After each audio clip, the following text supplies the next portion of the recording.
ఇక మనం పైకెళ్ళి రెస్ట్ తీసుకుందాం.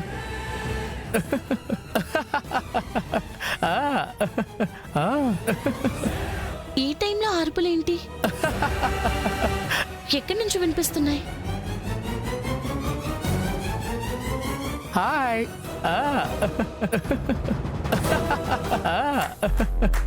బావ ఈ టైంలో ఇక్కడేం చేస్తున్నాడు? ఎవరితోనో చాట్ చేస్తూ మురిసిపోతున్నాడు. తిన్నావా? నువ్వు తినకుండా నేనెప్పుడైనా తిన్నానా బంగారం? అయ్యో బాబోయ్! బంగారం? అయ్యో, మరి నేనంటే ఇంత పిచ్చైతే ఎలా? ఛ, అందంగా పుట్టడం నా తప్ప? అయ్యో బేబీ ప్లీజ్, నేను తినేసా, నువ్వు కూడా తిను. ఇలా నా గురించి ఎదురు చూస్తూ ఉండకు. లవ్ సింబల్ పెడదాం. సరే కానీ నన్ను ఎప్పుడు కలుస్తున్నావు? నీ కోసం ఎదురు చూసి చూసి కళ్ళు కాయలు కాస్తున్నాయి. కళ్ళ ముందు లేని నువ్వు రోజు నా కల్లోకొచ్చి నన్ను కవ్విస్తున్నావు. అయ్య బాబోయ్! రేపే నిన్ను కలుస్తా బంగారం. నాకు కూడా నిన్ను చూడాలనుంది, నీతో సరదాగా మాట్లాడాలనుంది. అన్నయ్య ఎవరో అమ్మాయితో అంత క్లోజ్ గా మాట్లాడుతున్నాడు. అదే నాకు కూడా అర్థం కావట్లేదు దాత్రి. వెళ్ళసలు విషయం ఏంటో అడుగుదాం పద. వద్దు దాత్రి, మొత్తం విషయం తెలియకుండా మనం అడిగితే బావ గోల చేసి గొడవ చేస్తాడు. బావ కాచికి అన్యాయం చేయగలడని నేను అనుకోవడం లేదు దాత్రి. చిన్నప్పటి ఫ్రెండ్ అయి ఉండొచ్చు, కొంచెం ఎక్కువ క్లోజ్ అయి ఉండొచ్చు, అందుకే బంగారం అని ఉండొచ్చు. కానీ ఎంత క్లోజ్ అయినా ఇంత మెలికలు తిరగాల్సిన అవసరం లేదు అని అంటావు, అంతేనా? బావ ఏ రేంజ్ తింగరోడో మనకి తెలుసు. ఇది కూడా అలాంటి ఓ తింగరి పనే అయి ఉంటుంది. ఇంత దిగజారి తప్పు చేస్తున్నాడంటే సరిచేయడానికి మనం ఉన్నాం కదా. దొంగ! ఏయ్ అయ్యి బాబోయ్!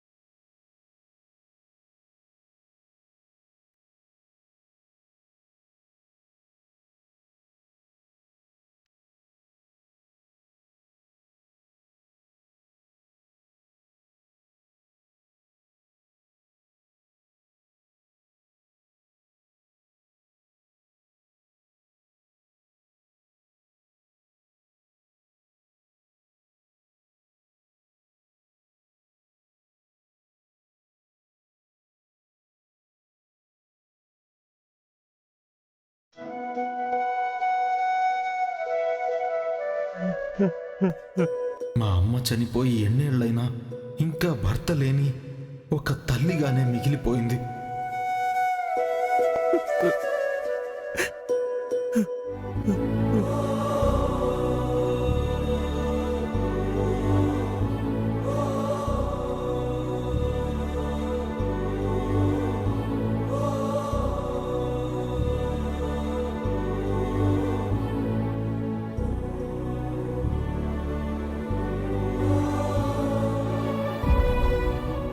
నిన్ను క్షమించమని అడిగే అర్హత కూడా నాకు లేదు సుహాసిని. నేను నీకు చేసిన అన్యాయానికి సంజాయిషి సరిపోదని తెలుసు.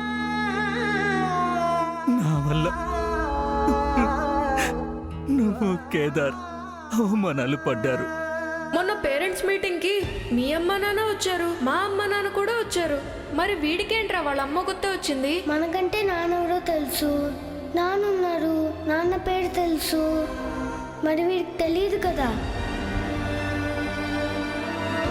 నిందలు మోసారు. ఊరు పేరు లేనివాడివి నీకు తెలిసిన వాళ్ళు ఎవరున్నారు నాయనా? భరించలేని కష్టాలు అనుభవించారు. ఇన్ని తెలిసి మళ్ళీ ఇప్పుడు కేదార్కి అన్యాయం చేస్తున్నా. నా కళ్ళ ముందే నా రక్తాన్ని అవమానిస్తున్నా. దారిన పోయే ప్రతి దానయోచి నేను ఈ ఇంటి కొడుకుని, నాకు ప్రేమ కావాలి, ఆస్తిలో వాటా కావాలి, పేరు ముందు పెట్టుకోవటానికి ఇంటి పేరు కావాలంటే ఇక్కడ చూస్తూ ఎవ్వరు ఊరుకోరు. నా కొడుకుని అవమానిస్తున్నా, అనకూడని మాటలు అంటున్నా. విగ్రహంలాగా చూస్తూ ఉన్నానే తప్ప ఒక్కసారి కూడా వాడి వైపు నిలబడలేదు. ఎంత కష్టపెట్టినా, కన్నీళ్లే మిగిల్చినా, అవమానాల పాలు చేసినా ఈ తండ్రి పరిస్థితిని అర్థం చేసుకున్నాడే కానీ ఏనాడు కేదార్ నన్ను ప్రశ్నించలేదు. అంతటి గొప్ప సంస్కారం నీ నుంచే వచ్చింది సుహాస్ని. నా కుటుంబం కోసం ఒక భర్తగా ఆనాడు ఓడిపోయాను. ఇవాళ అదే కుటుంబం కోసం ఒక తండ్రిగా ఓడిపోతున్నాను. నా పరిచయం లేని నీ జీవితం అద్భుతంగా ఉండేది. నన్ను నమ్మిన పాపానికి నిన్ను రోడ్డు పాలు చేశాను సుహాసిని.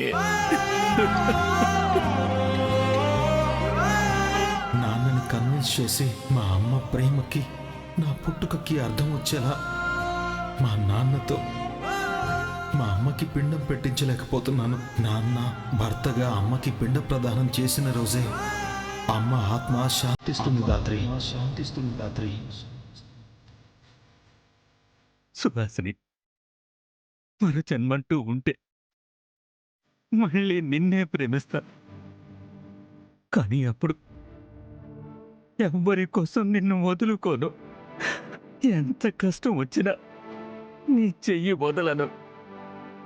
నువ్వు నా వల్ల, నా ప్రేమ వల్ల పడిన ప్రతి కష్టానికి నేను, నా కుటుంబం కన్నీళ్లు పెట్టుకుంటున్నావు. ఈ ఇంట్లో సుడిగుండంలా పెరుగుతున్న కష్టాలు ఆగాలన్నా, ఈ కన్నీళ్ల నుంచి అందరికీ విముక్తి కలగాలన్నా నేనేం చెయ్యాలో నాకు అర్థమయ్యింది. రేపు నేను చేయబోయేది నా కుటుంబానికి నచ్చకపోయినా, కష్టాన్ని కలిగించినా నేను చేసి తీరతాను సుహాసిని. అలా అయినా నేను చేసిన పాపానికి కొంచెమైనా ప్రాయశ్చిత్తం దొరుకుతుంది సుహాసిని.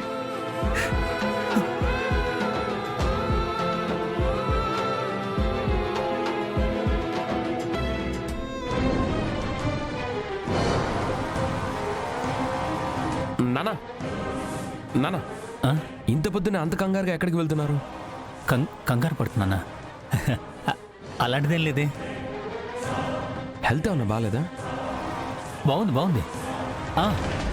ఆనందని కలవడానికి వెళ్తున్నాను, అంతే. లేట్ అవుతుంది. బాయ్.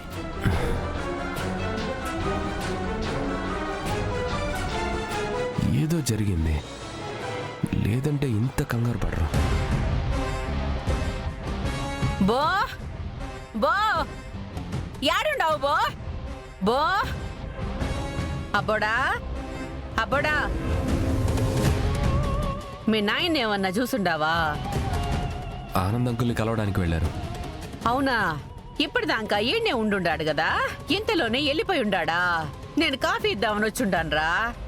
ఏదో అర్జెంట్ పని అంటమ్మా, తొందరగానే వస్తానన్నారు. ఏం పనులో ఏమో. సర్లే, నేను టిఫిన్ రెడీ చేస్తా, తిందు గాని. కాఫీ తాగుతావా? సరే.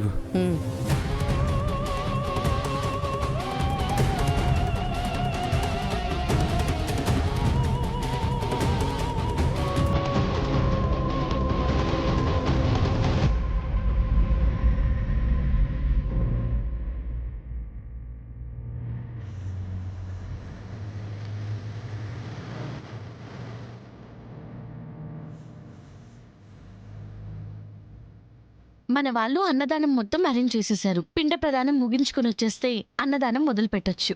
సరే దాత్రి.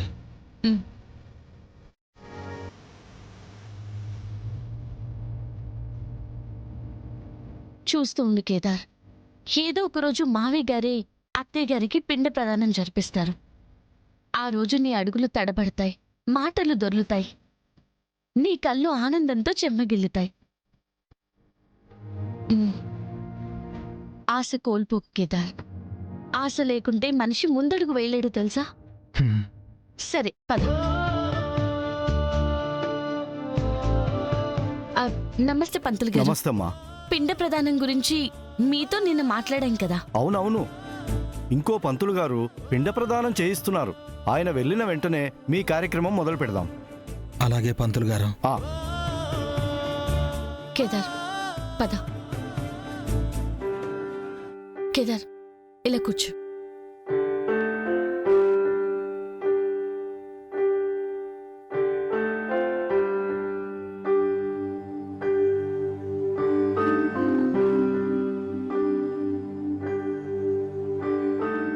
అమ్మా అమ్మా నీ పసివాణమ్మ, నువ్వే లేక వసివాడానమ్మా.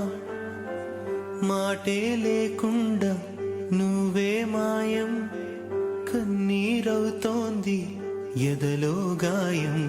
అయ్యో వెళ్ళిపోయావే నన్ను దిలేసి, ఎటుపోయావే అమ్మా. ఇకపైనే వినగలనా నీలాలి పాట, నే పాడే జోలకు నువ్వు కన్నెత్తి చూసావు, అంతే చాలంట. అమ్మా అమ్మా నీ పసివాణమ్మ, నువ్వే లేక వసివాడానమ్మా. చెరిగింది దీపం, కరిగింది రూపం, అమ్మా నాపై ఏమంత కోపం. కొండంత శోకం, నేనున్న లోకం, నన్నే చూస్తూ నవ్వింది శూన్యం. నాకే ఎందుకు శాపం, జన్మల గతమే చేసిన పాపం. పగలే దిగులైన నడిరే మీరు చెప్పింది నిజమని నిరూపించేదానికి సాక్ష్యం ఉండదా? పని వాళ్ళు యజమానులు ఒకటే ఇంట్లో ఉంటారు, అలా అని ఇద్దరు ఒకటే అయిపోరు కదా. ఎవరి స్థానం వాళ్ళదే.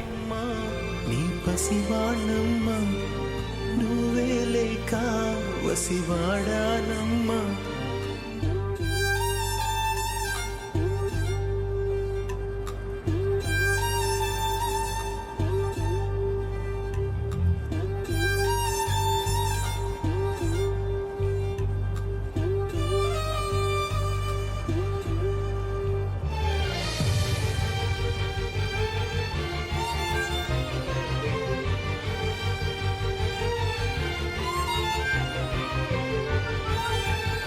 బాబు ఈ ఫోటో. ఏమైంది పంతులు గారు? ఇప్పుడు పిండ ప్రదానం చేయాల్సింది ఈవిడికేనా? అవును పంతులు గారు, ఈవిడ మా అమ్మ. అవునా?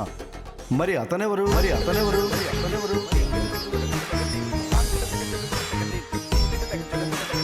అతనంటే ఎవరు పంతులు గారు? ఇప్పుడు మా పంతులు గారు పిండ ప్రదానం చేయిస్తున్నారు. అతను కూడా ఈవిడకే పిండ ప్రదానం చేస్తున్నాడు.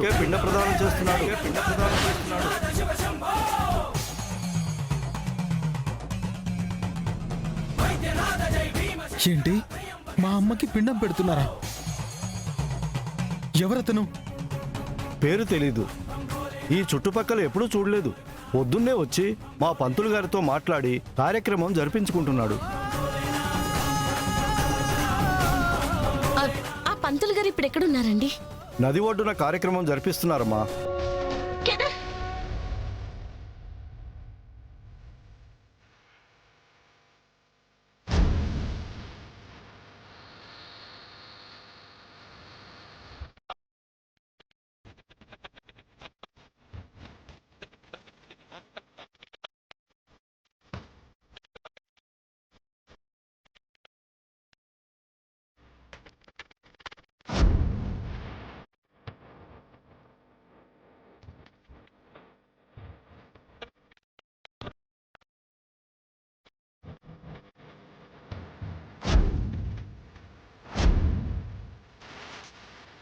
బాబు, కార్యక్రమం పూర్తయింది. ఈ పిండాలని నీళ్లలో నిమజ్జనం చేయండి.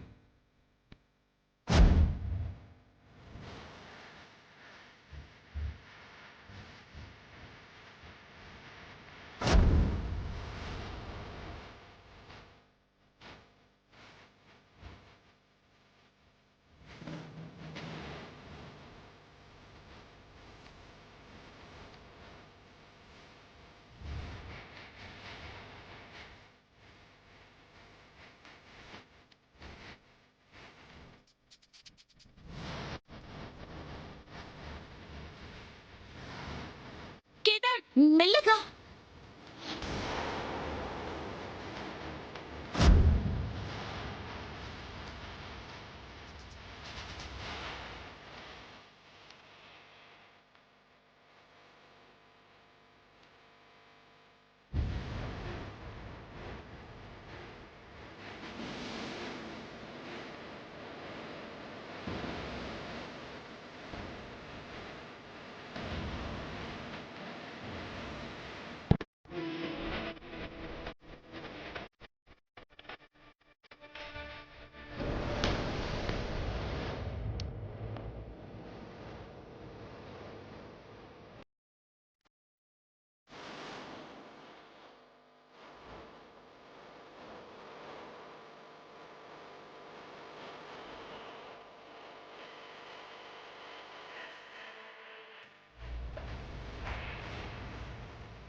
నాన్న,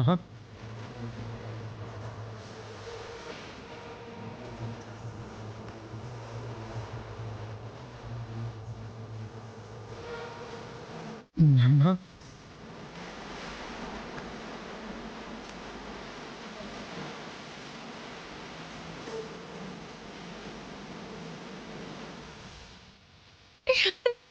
కేదార్, మావయ్య గారు. ఏదో ఒక రోజు మావయ్య గారే అత్తయ్య గారికి పిండ ప్రదానం జరిపిస్తారు. నీ కళ్ళు ఆనందంతో చెమ్మగిల్లుతాయి. ఆ రోజు నీ అడుగులు తడబడతాయి, మాటలు దొర్లుతాయి. నాన్న భర్తగా అమ్మకి పిండ ప్రదానం చేసిన రోజే అమ్మ ఆత్మ శాంతిస్తుంది దాత్రి. నాన్న, నాన్న దాత్రి, నాన్న అమ్మకి పిండ ప్రదానం చేశారు దాత్రి. ఇలాంటి రోజు వస్తుందని నేను కలలో కూడా అనుకోలేదు దాత్రి. అసలు ఇప్పుడు ఏం చేయాలో కూడా నాకు తెలియడం లేదు. ఏం చెయ్య కేదార్, మనసులో ఉన్న భారానంతా దించేసుకో.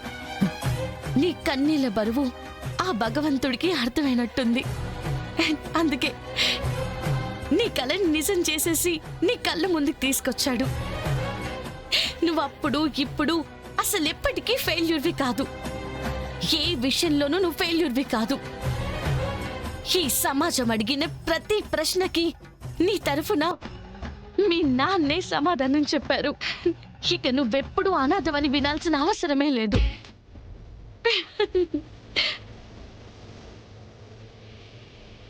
ఆఖరి నిమిషంలో అడిగిన అన్ని ఏర్పాట్లు చేసినందుకు థ్యాంక్స్ పంతులు గారు. అయ్యో పర్లేదండి. కానీ మీ ధర్మపత్ని చనిపోయి ఇన్ని సంవత్సరాలు అయ్యాక కూడా మొదటిసారి ఎందుకు పిండ ప్రదానం చేస్తున్నారు? ఇన్ని సంవత్సరాలు ఎందుకు చేయలేదు? ఇన్నేళ్ళు కొన్ని కారణాల వల్ల పిరికి వాళ్ళ దాక్కున్నాను పంతులు గారు. నా పిరికితనంతో నా కుటుంబాన్ని కాపాడుకుంటున్నాను, నా వంశగౌరవాన్ని నిలబెడుతున్నాను అనుకున్నానే కానీ ప్రేమకి పెళ్ళికి కళంకం తీసుకొస్తున్నానని, నా తప్పుకి ఏమాత్రం సంబంధం లేని నా కొడుక్కి తీర్చలేని బాధనిస్తున్నానని గ్రహించలేకపోయాను.